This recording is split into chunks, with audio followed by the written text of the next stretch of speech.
On va parler aujourd'hui d'une affaire qui hante la France depuis plus d'un siècle. Un voyage, une disparition, une condamnation.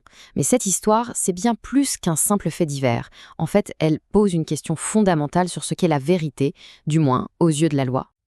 Et voilà. Cette idée, elle peut paraître un peu choquante, mais c'est vraiment le cœur du problème.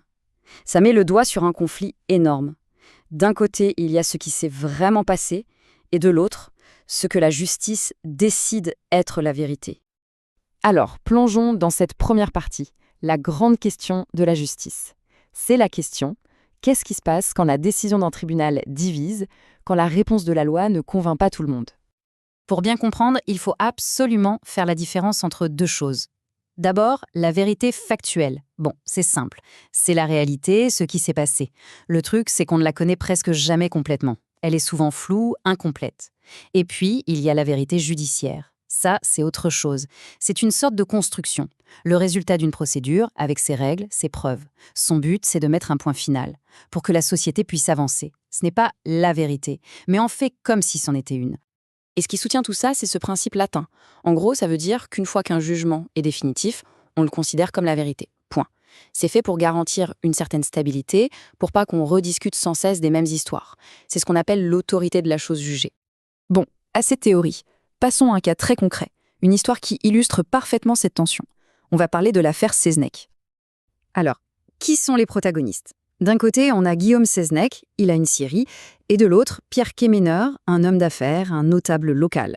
Tous les deux du Finistère, et entre eux, il y a une histoire, une promesse de s'enrichir.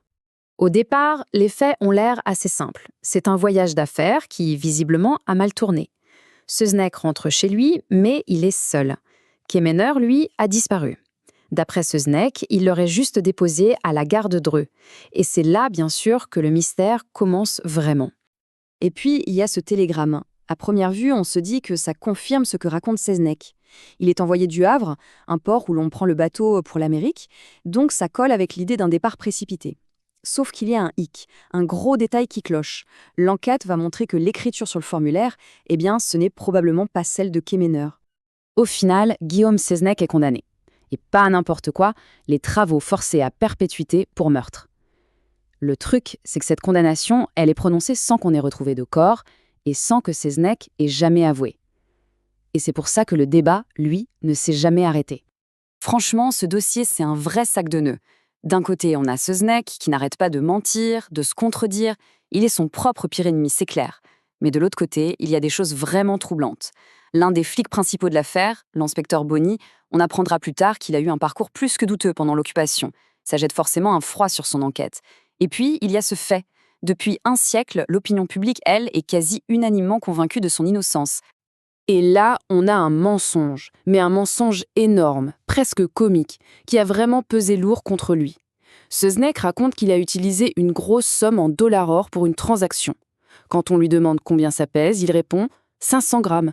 Sauf que le poids réel, c'était plus de 6,5 kg. C'est une erreur qu'on ne peut pas faire si on a vraiment eu cette somme entre les mains. Impossible. Alors, avec tous ces doutes, on pourrait penser que l'affaire a été rouverte. Eh bien, des demandes de révision, il y en a eu plein. Mais elles ont toutes été rejetées. Et pourquoi ? Eh bien, ça nous ramène à notre fameux principe de vérité judiciaire. Et ça, c'est vraiment le point essentiel à comprendre. Une cour de révision, elle ne refait pas le procès depuis le début. Son rôle est hyper limité. La question n'est pas de savoir si les jurés de 1924 ont eu raison ou tort. Non. La seule question, c'est est-ce qu'on a découvert un élément totalement nouveau, qu'on ne connaissait pas à l'époque, et qui est tellement fort qu'il sème un doute immense sur la culpabilité. Et cette citation, elle résume parfaitement la logique de la justice. La Cour ne dit pas « Seznec était coupable », pas du tout.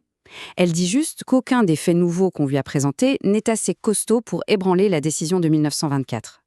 La vérité judiciaire, une fois qu'elle est posée, elle est protégée par une sorte de mur très haut, justement pour que les jugements soient définitifs. On arrive donc au cœur du problème. L'affaire Seznec, c'est vraiment le symbole de ce clash, de cette collision entre deux mondes. D'un côté, la justice qui a besoin de clore les dossiers, d'être définitive. Et de l'autre, la société qui, elle, veut la vérité, la vraie. Pour imager un peu la situation, la certitude juridique, elle est quasi totale. C'est le principe de la chose jugée. Le doute dans le public, il est immense. Et la vérité des faits, ce qui s'est vraiment passé ce fameux 25 mai 1923, eh bien, elle reste un grand point d'interrogation. Et ça ne changera sans doute jamais.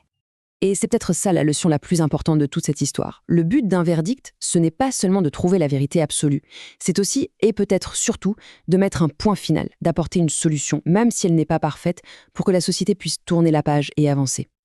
Et voilà la question que cette affaire nous laisse, un siècle plus tard.